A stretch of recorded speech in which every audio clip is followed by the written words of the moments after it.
Would you say, other than personal awareness, there are other skills that you think is important in terms of overcoming what you overcome, as well as constant change?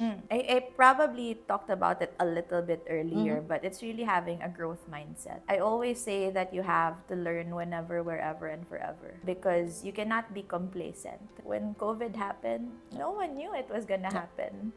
And those who were able to transition faster during that time were those people who were not afraid to learn, who were also not afraid to unlearn things.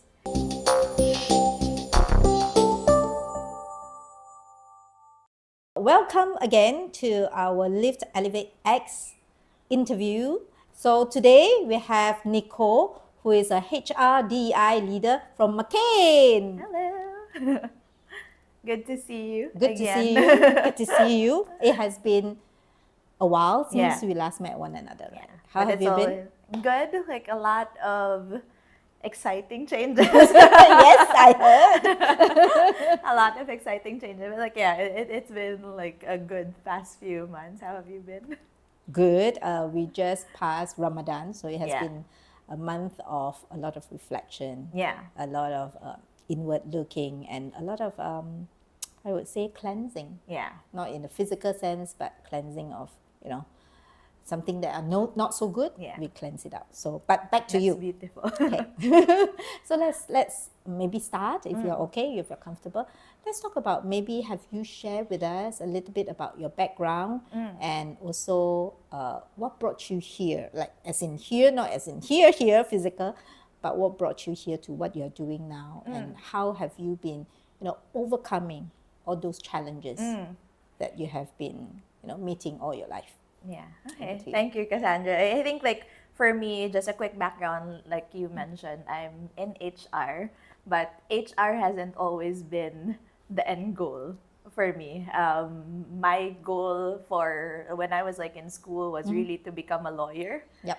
I actually took up psychology as a pre-law course because my uncle at that time was saying, oh, if you want to take up law, you would probably have to redo everything anyway when you go into law school. So take up a course that's not related to the legal profession. But it's also, it helps you in legal, right? Yeah, it's it helps you because like it's also about working with people. Yes, and that's something I am very much interested in. So so I took up psychology, and when I graduated from college, my plan was go straight into law school. But my parents were telling me that maybe try working in the corporate world first, just even for a year, just so you can see how it's like to earn your own money, to also give you a little bit of break from studying. Oh, that's very wise of them, right? Yeah, I mean, I did listen, and I guess good daughter. when you are in, when you're taking up psychology, I didn't know any better. It's either you go clinical or you go into HR. I thought that was the only route. So I went into HR and I never got out of it. So didn't detour to law? I actually, no. I'm just glad that I have been very much exposed to different functions in HR. That part of that function is employee relations or labor. So my itch of being a lawyer is tested out in that HR. path. And I think being in HR, in my first job, I first worked in a telco company.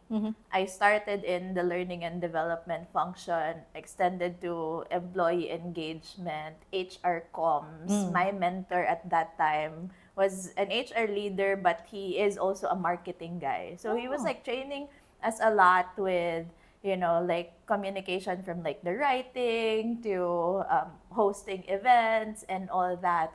And at that time, I was enjoying it. It was something I felt like I was naturally good at. And it was like playing. I felt like I was still in school somehow, which was great for a first job.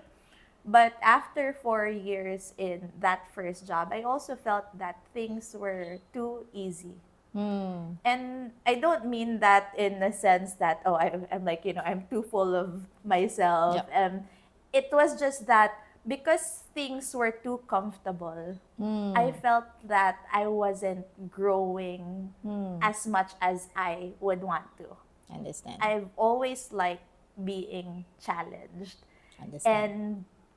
And like this company is like a place where people work at for most of their lives until they retire. So Even my only mom, one job throughout. yeah, like even my mom spent 30 years of her career working in the same company. It's like a family thing, like your parents work in that company, your children, your children's children, like start working. So because it's a very good Family. company, Okay. also like really takes care of you, right? But yeah, like to going back, I felt like I wasn't growing as much. So I took a leap of faith to get out. I actually moved to the US.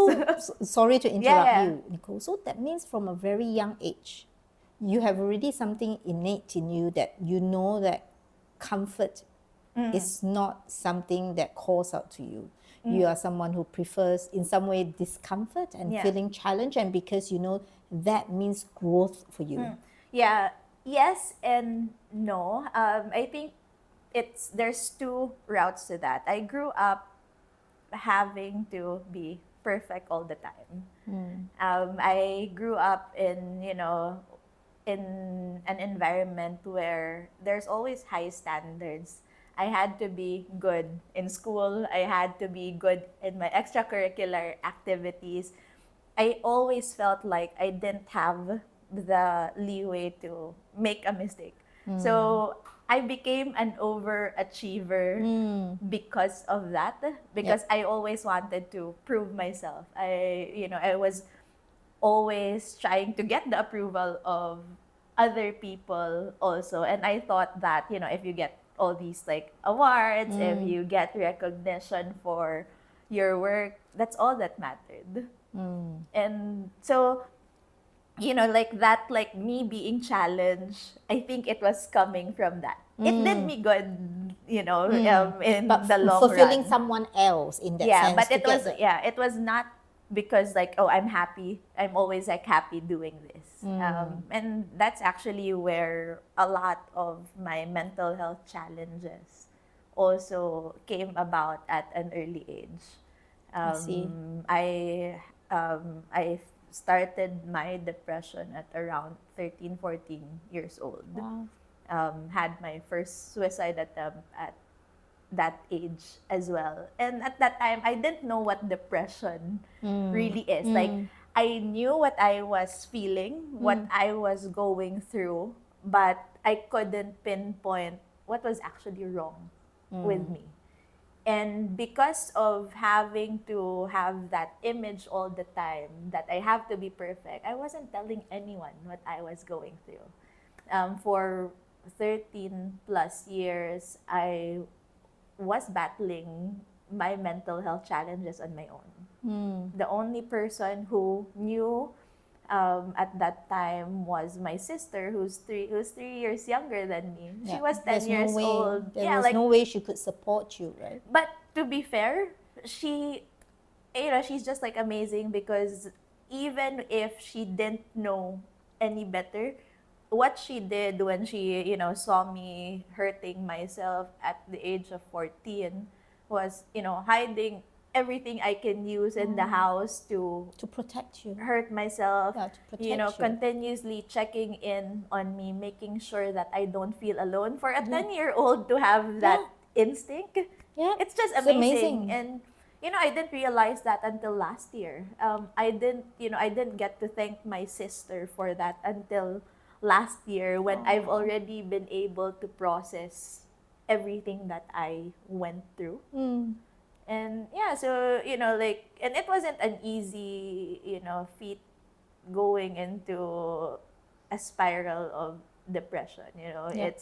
I talk a lot about mental health and have been very open about my story, because I don't want people to experience the same as what I have experienced in the past. Yes. And, you know, we live in a world where social media is, you know, it really shows you that this is how you should be living life, even if it's not real all the time. And you're right to say that, Nicole, right? Especially nowadays where youngsters, the younger generation, they have access to social media so easily, and they have their device with them all the time because parents are working longer hours. Not being able to distinguish reality and what they see on social media is a big challenge. So by you sharing your story about how you overcome and what you went through, I think would be a good reminder for the younger generation. So thank you so much for being courageous to come forth with your story whereby you have overcome and at this point in time, inspiration to the rest. Thank you. Thank you. So after you realized that you were depressed, what happened? Actually, I probably had a realization and only started asking for help on my own without my parents knowing when I was taking up psychology in college already. Wow. So that's a few years you went through everything on your own, struggling. And it wasn't like easy. Even that time, you know, you're still in denial with a lot of things. I don't want to be tagged as crazy. You know, I don't There's want stigma in the Philippines, isn't it? I mean, like everywhere, not just in the Philippines. You know, I didn't want to be tagged as dysfunctional. So, you know, like, but I at least started, you know, going into counseling and all that to at least support. process, which I think I was able to manage for a time. But again, there's me always covering up my imperfections with my achievements. So you overcompensate with what you can do in terms of academic and so on and so forth. Everything. And, you know, no one will suspect at that time what I was going through. But every day I would, despite having a very good day for 13 years, I would go home and then cry myself to sleep and always be, I was always praying that I don't wake up the next day. Wow. That was my prayer. And, you know, like you wake up every day being so mad at the world because why am I still alive? And, you know, I couldn't pinpoint what was wrong with me, and which was the hardest part of it. You know, you're trying to find answers. Why do I always have that heavy feeling in my chest? And I couldn't just take it away. No matter how much I try. The rock bottom was, I was like 24, 25. So after my first job, I did go to the US. I was going to pursue my master's there. I got a scholarship. I was already like, you know, trying to be away from my pressures back in the Philippines. You know, when I moved to LA, I was all alone. No one knew me there. I can be myself. And I thought that, oh, you've had it all figured out already. You're now on your own, being independent. I was like there for like a year, and towards the end of that year, however, something happened. I wouldn't go into detail about it anymore, but I had to go back to the Philippines. I thought that I was just going to be in the Philippines for about 2 weeks, but it ended up I had to stay much longer, and I didn't return to the US anymore. And that was probably one of the hardest pills I had to swallow at that time, because just when I thought that things were already getting better, a lot of things were taken away from me, wherein it wasn't even my fault why the things that happened. You know, I went on like a full month of like crying almost 24/7. I wasn't going out of my room, barely eating. Even when people, you know, my family would try to bring me out to distract me, nothing is working. Like even when I'm outside, I'll just be crying. And that was actually the only time that my parents found out that I had depression. Wow. And I was already 25, 24, 25 Yeah. at that time. But I think the most significant turning point in my life was December 31st of 2017, New Year's Eve. I couldn't take it anymore, and I was decided that that will be my last day on earth.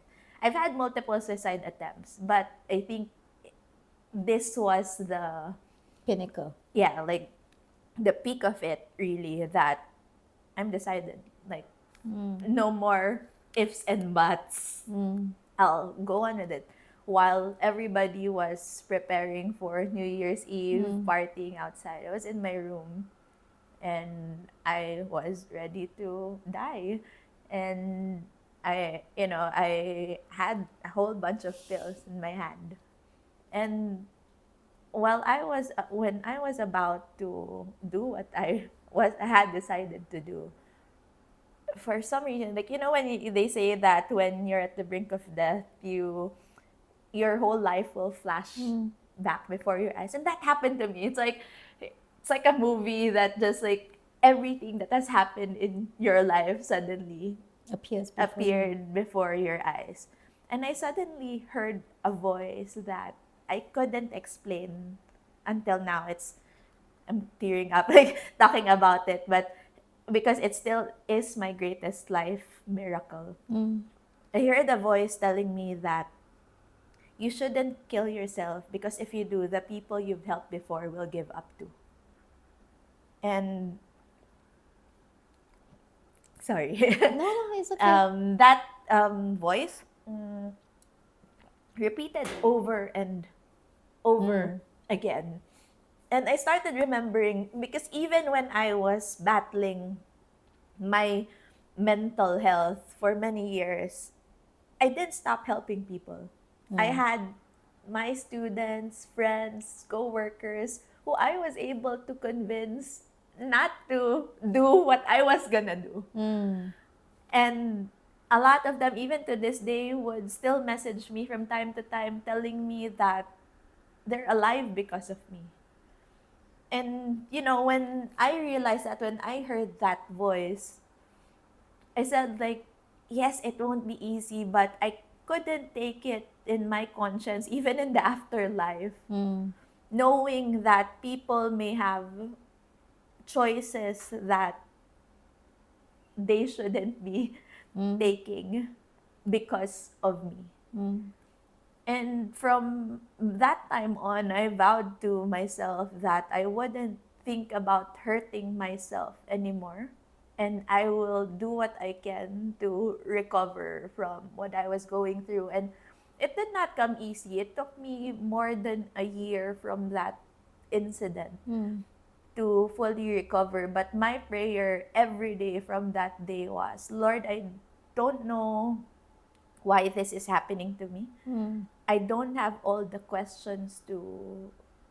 answers to my questions, but I hope that you will give me the answer soon, because I just want the pain to go away. That was my prayer every day. And for over a year, I thought that nothing was happening. Like, I did have a gap from HR from that time. I was out of HR for 2 years. I was doing marketing, but, in a span of a year, I had like 2-3 different jobs that I was doing just to, earn money, but not because it's something I wanted to do. Yep. But, it's like survival mode. So I thought that nothing was happening up until maybe 2019, early of 2019. Like, I woke up one day and the pain was gone. Oh. And, and I didn't feel that much relief for over a decade. Wow. I said, in those moments that I thought nothing was being answered, like nothing in my prayers was being answered, actually, like, little by little, the pain was being taken away from me. And that was a pivotal moment. That's also when I started my role with McCann Philippines at that time. And I was also very, very fortunate because I had people who believed in me. Yeah. Maybe we circle back a Yeah. little bit. So what I'm hearing you say, Nicole, is at the lowest point of your life where you already make a decision, that miraculous voice came to you. And because you heard and you know that people whom you have helped, people whom you cared for, might suffer because of your own choice, you restrain yourself from making that, Yeah. I would say, the most hurtful decision, right? So you put others ahead of you, Yeah. and therefore you turn your life around. May I ask, Yeah. what type of mindset did you embody, or what was within you? Would you say it's like a value that you embody from when you're young, or what could have, I mean, it was at that moment Yeah. where you have been suffering from pain for so long, yet in that lowest moment you could have that clarity and that logical decision making whereby you say, okay, I hear this voice, Yeah. and I remember those that I've helped, and I'm going to do it not for just myself, Yeah. but for them.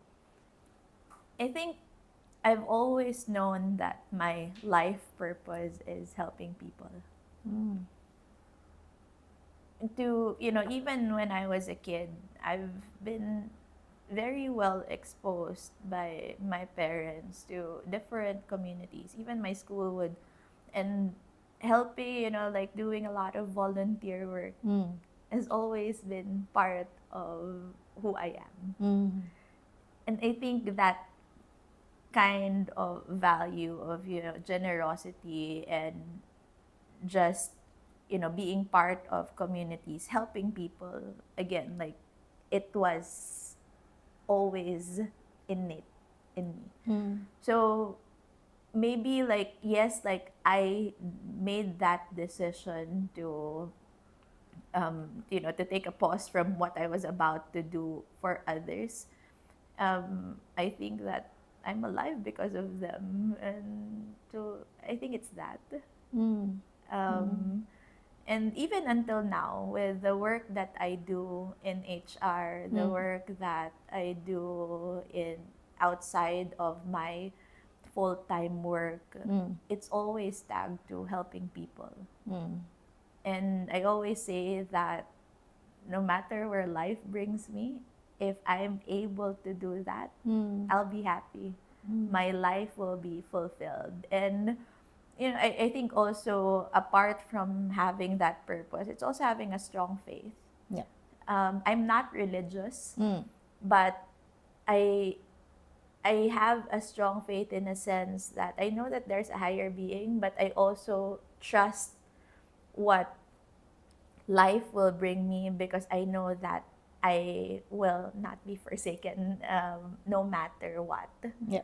And that has helped me pull through and navigate through every change and challenge in my life. Wow. You mentioned two biggest words, right? Purpose. That you have a purpose ever since you are young. That is to help others, give yourself for others, right? And at the same time, you also mentioned the word faith, which is a huge one for many people. Wow. It's like these are your two cornerstones of at your lowest point in time, and when you make changes, these two would be level up for you to be clear who you are and the decisions you're going to make next. Wow, amazing. So, Nicole, just now we talked about, how you actually overcome depression, and how at a pivotal moment you actually woke up by hearing that voice, whereby you choose to stop whatever fateful, decision that you made, that for others that you have cared for. And then you briefly mentioned that brought you to Singapore. Would you like to tell us a little bit more about that? Yeah. So actually, like, I started with McCann Philippines in 2019. I was there for 3 years doing HR. I was handling HR operations. And I mean, I think like just going back to how I got there, right? Like, I think that's where personal branding really works because all the jobs that I've held in my career were all through referrals. Yep. And this time, like, I had a friend, like, who was my friend back in college, reaching out to me before, he didn't know what I was going through in 2018. And he just, like, reached out randomly and, like, Nicole, are you still in HR? Because we're looking for an HR manager and you're the best person I can think of. Are you open to it? And at that time, again, I was in marketing for a time, and I was figuring out how do I go back to HR because you have a lot of self-doubt too, that will I still be able to perform in HR in the same way that I did before because of that break, right? because of that 2-year break. And I said, okay, I can try it out. So I did talk to the HR director, and I was very fortunate that he gave it a shot. He took a leap of faith in me as well to get me back into it. And I'd like to think that I did well. But, I'm after... sure you did. I'm sure you did. But, after the 3 years, and this was already COVID time, 2021, I also experienced burnt out. From Manila, I did transfer to Siargao, which is the surfing capital of the Philippines. I chose to live there for a year because I was very self-aware. During COVID, I started having anxiety attacks again. Oh, wow. And because of my history, I told myself You have that to be I more don't careful, want, I right? don't want to risk going back into that state. I had to make a way to, go back to an island. The Siargao is what I call my healing place because that's also where I went to after that last suicide attempt. It's like a place whereby you feel safe. Yeah, I feel You feel safe, I healing. feel myself, I feel connected to the world more. So I made a way transferred there, and I did a lot of self-reflection living on the island because compared to living in a city, you're in a small community, life is simple, no one would ask you how much you earn, what your position is, and all that. And I loved it because I can just be me. I don't have to think about my image all the time. And when I was going through my burnout, I realized that this is not healthy for me anymore. And so I did decide to actually resign from McCann at that time. I did have a 3-month notice period. That's so quite it took, long. so it was long, but within that 3 months, I didn't even have it in me to look for a job. I felt like, again, because when you have burnt out, you question a lot of things about yourself. Yes. Also. So, every time I look at LinkedIn, for instance, for a job post in HR, even if, part of me would know that, oh, I've done that before, I do have experience in that.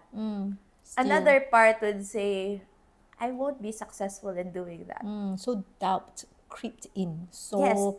consistently. So within that 3 months, I'll just like do my work. I told myself that, after my last day, I'll just fly to Canada because I did have a PR application in Canada before COVID that I placed on hold.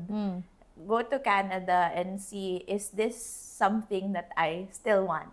Because when I did apply for that Canada PR application, it was just me wanting to run away from where I was, So I said, I can still sustain myself for maybe 6 months without a job. So I did book my trip to Canada. But the night before I flew at 10 p.m. I received a call from our chief talent officer at that time handling APAC. And she's like, Nicole, like, do you already have a job after this? Because my last day will be in 2 weeks.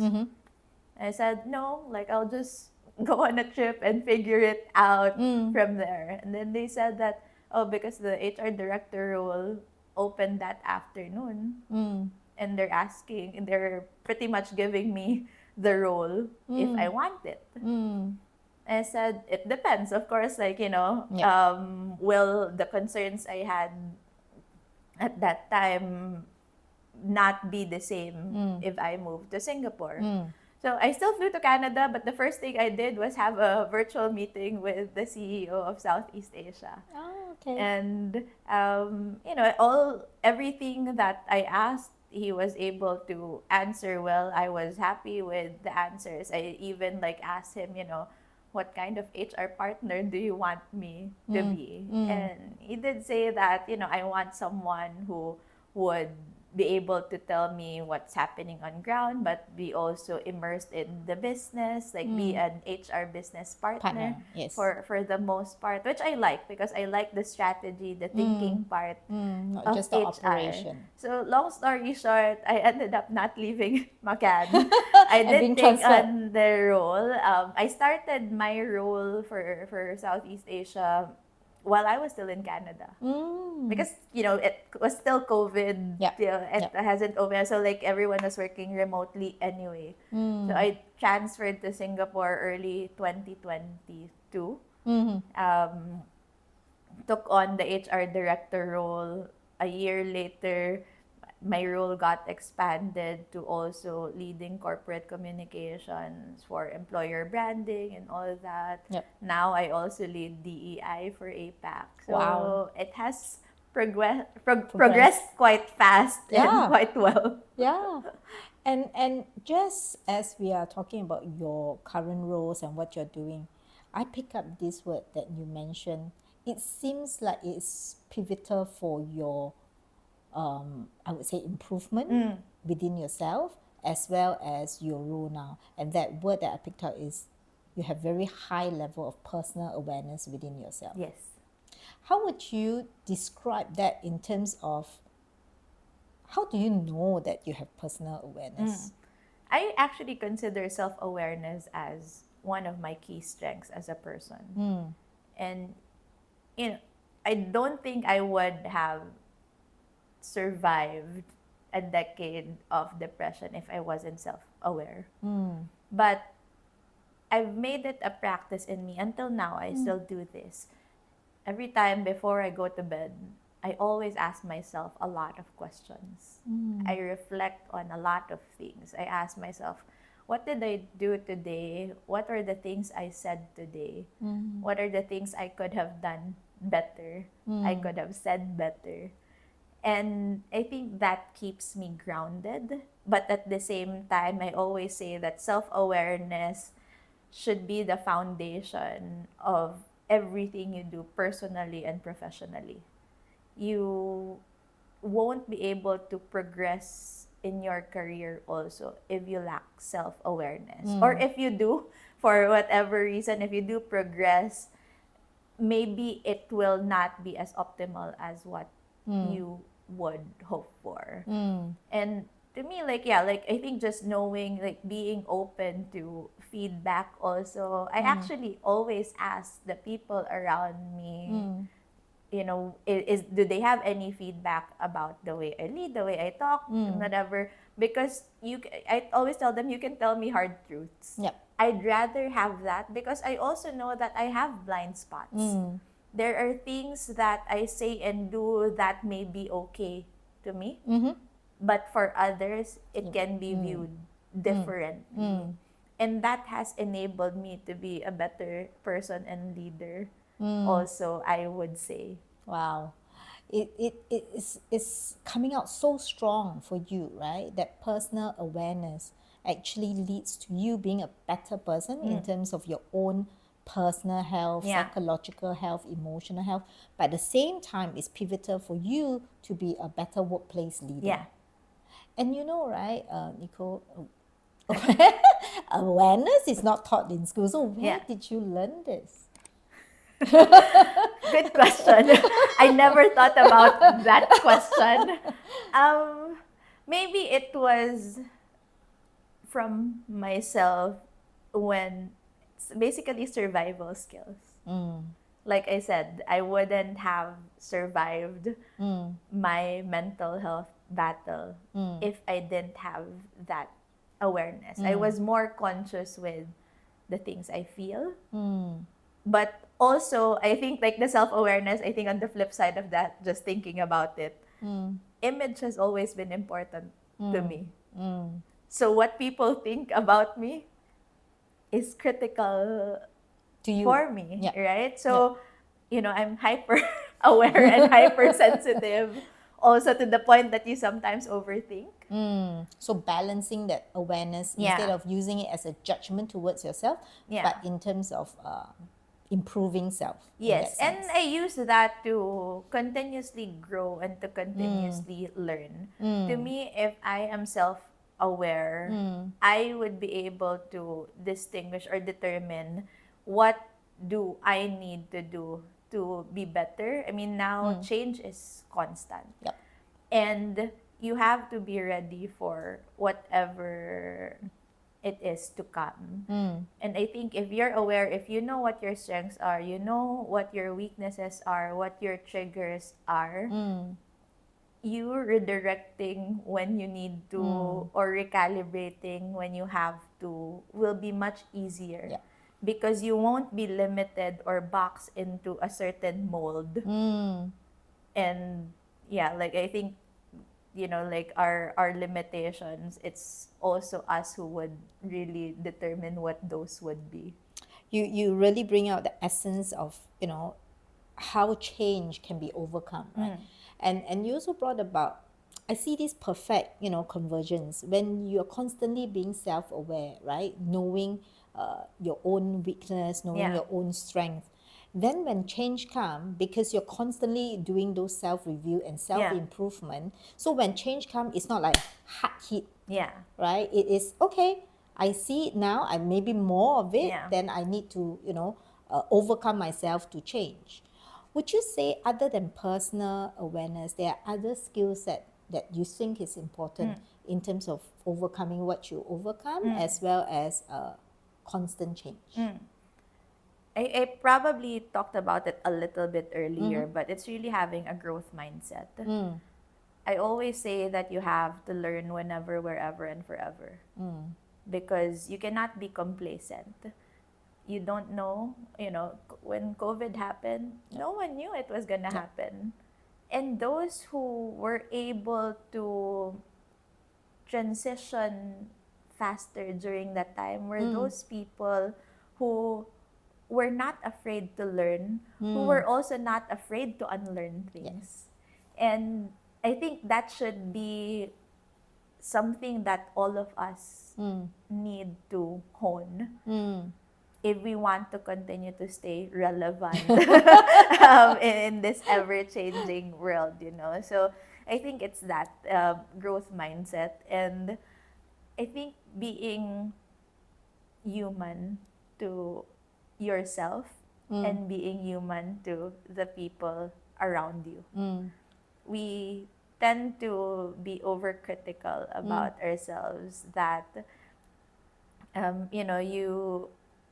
you overthink so much with everything. You forget that your well-being is also suffering. Your progress is also Important. suffering because of what you're thinking about. So I think those are critical factors for me in navigating through change. Wow.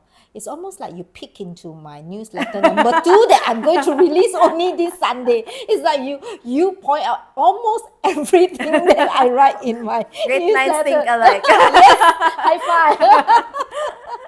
Wow. All right. So, Nicole, we actually had you talk about, your childhood. Then after that, how the different events brought you to working in Singapore and what was important for you in terms of personal awareness, right? As well as the importance of growth mindset. Yeah.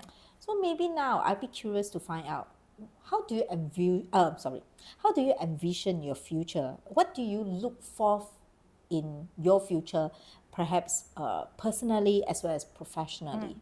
That's a good question. I think personally, last year I was telling my family about this. I've done a lot of things in my life, even more than what I had envisioned for myself when I was younger.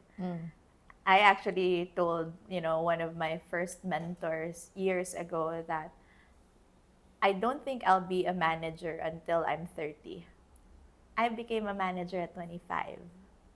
I was a director at 28, 29. Wow, hit and exceed in many, many ways. Yeah, so even for my own expectations, it's far from what I've hoped for, right? Like, I've done so many things in my life, personally and professionally. I said, oh, maybe the last milestone that I need to hit is having my own family.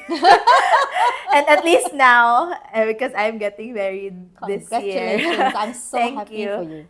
That's already in the work. So what else do I want to do in life, right? And on a personal note, my ultimate goal is to create my own foundation or NGO. Wow. Mostly for kids with cancer and for education of children who are less fortunate. I've been partnering with a lot of NGOs over the past few years.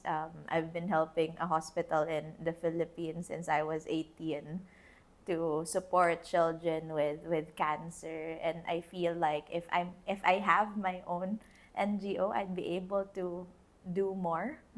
So if I'm able to do that, that would be amazing. That's huge, Nicole. Yeah. That's a huge vision. Yeah, and I don't, while I think I'm already capable of doing that at this point, I want that when I get to that phase when, I'm 100% in it, I would be able to give my all. Like, it's really like giving back.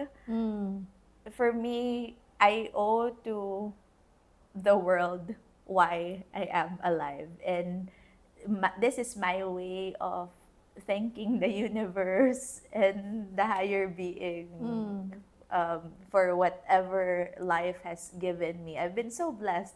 Who knew that I'll still be alive 6-7 years after, right? And I've been given so much. I've been given a second chance in life. So yeah, so I think that's on the personal side. On the professional side, I still feel that I will stick into HR, but my long-term plan is to hopefully go on my own also, be able to pursue my own practice in consultancy and in public speaking. Okay. I can definitely see you as a public speaker for sure. Yeah. You inspire many, many. Yeah, so while I'm able to do that little by little now, hopefully when I'm ready to retire from corporate, I would be able to do that so I can help more organizations and more individuals as well, really pushing for an inclusive HR approach. I think, HR became so operational over the years, and I want to bring back the human side in it. And that's also part of my advocacy, apart from mental health and personal growth. So, yeah. Wow. Huge future that you are going to embark on. And may I ask, with these two big vision of yours, what do you think would be some of the maybe newly acquired mindset or skills or attitude that you think you want to embrace so that your future will be realized? I think never never undermine the power of relationships. Earlier, like off camera, we were talking about authenticity. And for me, you have to build relationships not because you have a secret agenda or you want to take advantage of people. But I think, it really helps when you connect with the people around you in a genuine manner, because you don't know who you'd be able to help and who would help you along the way in your journey. Like I said, when, looking back, most of the roles I've held have been through referrals. And it wasn't because I became agenda, friends right? with Yeah. these people for my agenda. Yeah. It became natural. So I think build on the relationships. Also continue that growth mindset and that self-awareness that I was Already talking embodying. about earlier, and continuously believing in yourself as well. Having that faith also. I know it's a repetition of what I've been mentioning earlier, but these are key principles that I think should not have a timeline.